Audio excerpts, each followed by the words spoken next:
आचार्य चाणक्य महान कूटनीतिज्ञ थे। उन्हें जिंदगी के प्रत्येक दांव पेच आते थे।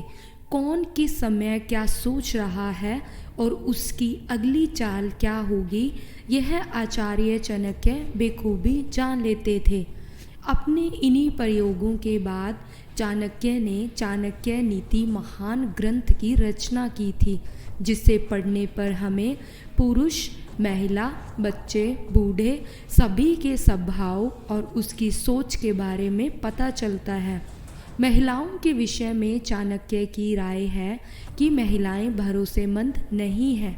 चाणक्य बताते हैं कि महिलाएं भरोसा करने लायक नहीं होती। यह पढ़कर शायद आपको गुस्सा आ रहा हो, लेकिन उनके ऐसा कहने के पीछे भी ठोस तथ्य शामिल है। लेकिन क्यों महिलाएं भरोसेमंद नहीं हैं? चाणक्य के अनुसार महिलाओं के स्वभाव में ही ऐसे लक्षण पाए जाते हैं जो उन्हें भरोसे लायक नहीं बनाते।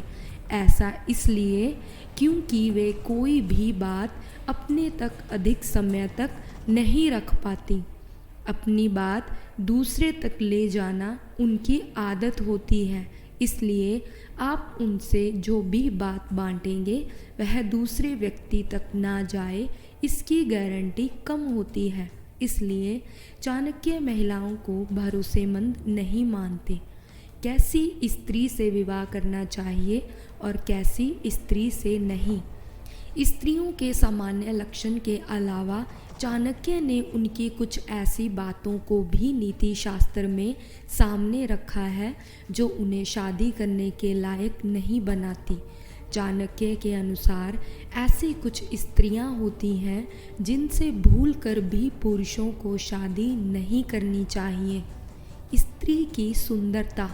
आचार्य चाणक्य के अनुसार सुंदरता ही सब कुछ नहीं होती।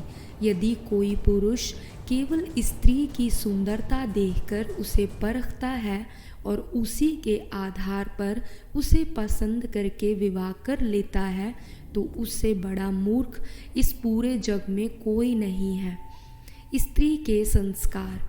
विवाह के लिए स्त्री के संस्कार, उसका स्वभाव, उसके लक्षण, उसके गुणों अवगुणों के बारे में जानना चाहिए। इन सभी तथ्यों पर विचार करने के बाद ही स्त्री का विवाह के लिए चुनाव करना चाहिए। अन्यथा सुंदरता के आधार पर गलत चुनाव करने से वैवाहिक जीवन सुखी नहीं रहता। वे कहते हैं कि अच्छे संस्कारों वाली स्त्री घर को स्वर्ग बना देती है। वह पति, उसके पूरे परिवार का ख्याल रखती है, लेकिन बुरे संस्कारों वाली स्त्री सब तहस नहस कर देती है। गुण देखिए। चाणक्य के अनुसार यदि स्त्री सुंदर नहीं है लेकिन उसके संस्कार अच्छे हैं, तो पुरुष को उससे विवाह कर लेना चाहिए, क्योंकि यही वह स्त्री है जो उसके भविष्य को सुखद बनाएगी। ऐसी स्त्री उसे एक श्रेष्ठ परिवार देगी। अधार्मिक स्त्री।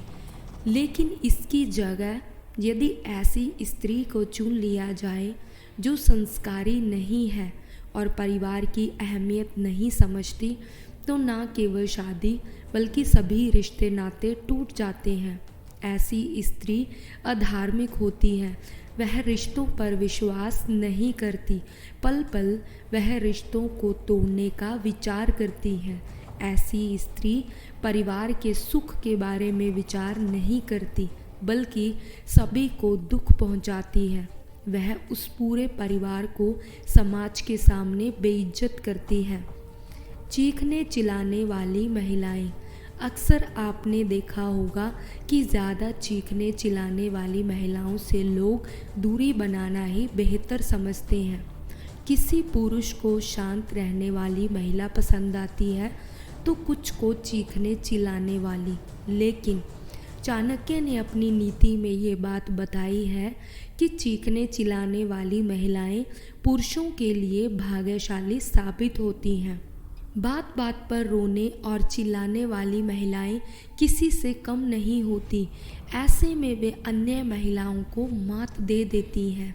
इन महिलाओं का चरित्र बहुत अजीब होता है, लेकिन जो पुरुष ऐसी महिलाओं से शादी करता है उनका जीवन संवर जाता है।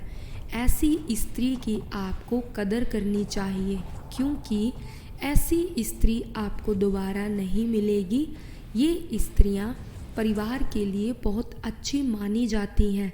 ये सच्चे विचार की होती हैं, जो मन में होता है बोल देती हैं, किसी प्रकार की द्वेष भावना नहीं रखती। चाणक्य का कहना है कि इस तरह की स्त्रियां अपने प्रेमी से कभी दूर नहीं होना चाहती, परिवार वालों का खूब ध्यान रखती हैं, इनका दिल कोमल होता है। इतना ही नहीं, ये लड़कियां हर किसी की भावनाओं की कद्र करती हैं, इसलिए इस तरह की स्त्रियां किसी को आसानी से नहीं मिलती, और मिले तो आसानी से खोना नहीं चाहिए। कहते हैं कि गलती ना होने पर भी जो स्त्री रो जाती है, उसके अंदर ममता कूट कूट कर भरी होती है।